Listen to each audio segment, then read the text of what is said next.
Now next application is electric field intensity due to two thin infinite parallel sheets of charge। अब यहाँ पर हमने दो infinite parallel sheets ली हुई हैं, तो दो sheets जब आप लोगे तो आपके पास तीन रीजन बनेंगी, first, second and third.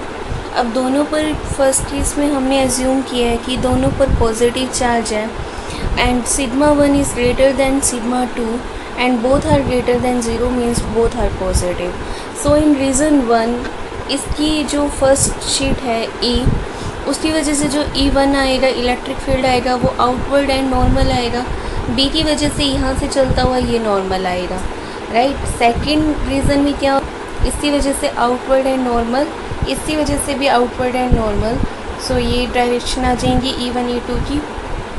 Third में B की वजह से बाहर, A की वजह से बाहर, तो E1 की ये डायरेक्शन, A2 की भी ये direction. So in reason 1 E1 and E2 negative x axis इस साइड हैं, तो हम बाय साइन कन्वेंशन इस साइड को और नेगेटिव ले रहे हैं जैसे मैथ्स में लेते हैं, और राइट साइड वाली को पॉजिटिव। सो ये आ जाएगा -E1 -E2 एंड दोनों की वैल्यूज़ पुट करके ये आ जाएगा -1/2 epsilon not sigma 1 plus sigma 2। In reason second E1 और E2 की अपोजिट डायरेक्शन हैं, सिग्मा 1 बड़ा था, सो E1 बड़ा आएगा, तो ये आ जाएगा E1 माइनस E2। तो वैल्यूज़ पुट करने पर यह आ जाएगा 1/2 epsilon not sigma 1 minus sigma 2। Third reason में दोनों राइट साइड पे थी तो ऐड हो जाएंगी, तो ये आ जाएगा sigma 1/2 epsilon not plus sigma 2/2 epsilon not. तो ये आ जाएगा 1/2 epsilon not sigma 1 plus sigma 2। Now there is a special case, if एक पर जो चार्ज है वो नेगेटिव हो, तो एक पर हमने मान ली माइनस सिग्मा और इस पर मान ली प्लस सिग्मा। सो माइनस की वजह से क्या आएगा कि E2 की डायरेक्शन ये बनेगी आपके पास, इधर से लेफ़्ट से B की तरफ और राइट से भी B की तरफ, और E1 की बनेगी इससे आउटवर्ड एंड यहाँ से भी आउटवर्ड। सो E1 की डायरेक्शन आ जाएगी आउटवर्ड और E2 की ये थी, तो ये आ जाएगा आपके पास फर्स्ट रीज़न में इलेक्ट्रिक फील्ड। यहाँ पर इधर पॉजिटिव की तरफ से बाहर की तरफ, नेगेटिव की इनवर्ट, सो ये आ जाएंगी E1 E2 की डायरेक्शन। थर्ड रीज़न में E1 तो यहाँ से चलता हुआ बाहर ही जा रहा है और E2 इसके इनवर्ट। सो ये तीन रीज़न्स में डायरेक्शंस आ गई।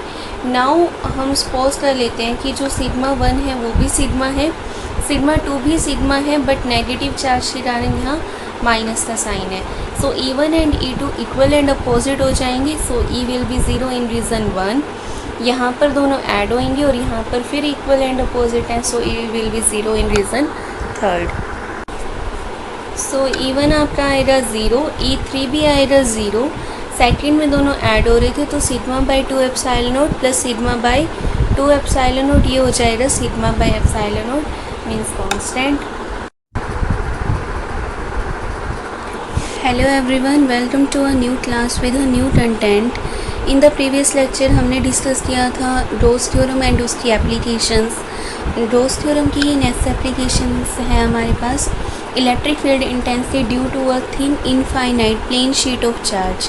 तो यहाँ पर मैंने एक प्लेन शीट ऑफ चार्ज ली है जिसके ऊपर माना है पॉजिटिव चार्ज। रोज थ्योरम अप्लाई करने के लिए सबसे पहले आपको रोजियन सरफेस लेनी पड़ेगी, तो वो एक ली है मैंने क्लोज सिलेंडर। इनफाइनाइट शीट है तो आपने बीच में से सिलेंडर एज्यूम करना है जिसका क्रॉस सेक्शनल एरिया है ds। फिर यहाँ पर इसके दो एजेस हैं, ये P है और ये Q है। अब ये इस पे जो शीट है इसके ऊपर पॉजिटिव चार्ज है, तो इलेक्ट्रिक फील्ड इस साइड भी इससे बाहर की तरफ आएगा, तो इलेक्ट्रिक फील्ड की direction due to the Q एज आएगी इस side, and electric field sheet की इस साइड भी बाहर की तरफ ही आएगा राइट साइड में, तो P एज की साइड से भी इलेक्ट्रिक फील्ड बाहर की तरफ जाएगा। एरिया वेक्टर Q का आएगा बाहर की तरफ एंड P का भी आएगा बाहर की तरफ, और जो ये कर्व्ड सरफेस बनेगी इसका क्या आएगा परपेंडिकुलर, और ये नीचे से आ जाएगा नीचे वाली कर्व्ड सरफेस का।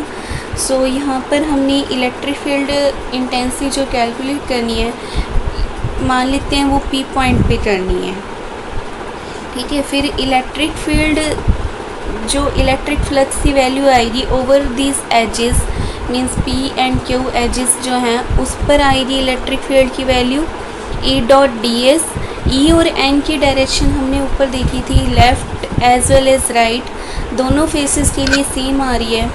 सो this will be equal to 2EDS and on the curve surface अगर हम बात करें तो ई की डायरेक्शन है ये, एन की डायरेक्शन मीन्स एरिया वेक्टर की डायरेक्शन है दिस, तो मतलब इसमें एंगल बन रहे हैं 90 डिग्री का।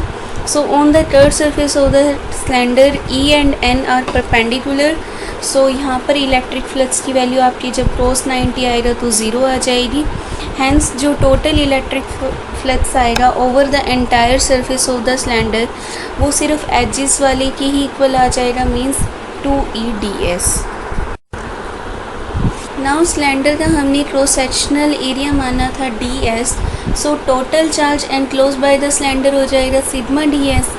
फिर गॉस थ्योरम के अकॉर्डिंग क्या होएगा, phi is equal to Q by epsilon not.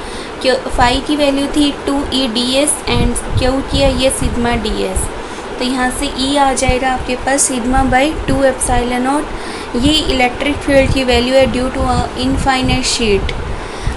अब यहाँ पर देखो R नहीं आ रहा, सो E is independent of R and if sigma is positive, ये अगर पॉजिटिव हो जाता है एप्सिलॉन नॉट तो कांस्टेंट ही है, तो इलेक्ट्रिक फील्ड भी क्या आ जाएगा पॉजिटिव।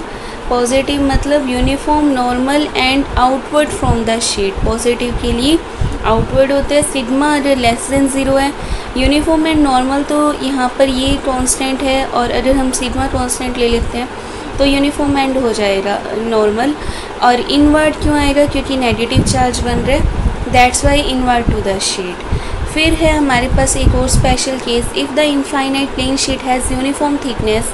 अगर हमने इसकी थिकनेस फाइनाइट मान ली, थिकनेस फाइनाइट मानने से क्या होएगा कि जो आपके पास पहले एक सरफेस हम लेके चल रहे थे, अब आपको दो अलग अलग सरफेसेस कंसिडर करनी पड़ेंगी, फर्स्ट एंड सेकंड। फर्स्ट की वजह से मान लेते हैं इलेक्ट्रिक फील्ड आ रहा है E1, सेकंड की वजह से आ रहा है E2, तो जो आपके पास टोटल ही आएगा वो आएगा E1 प्लस E2।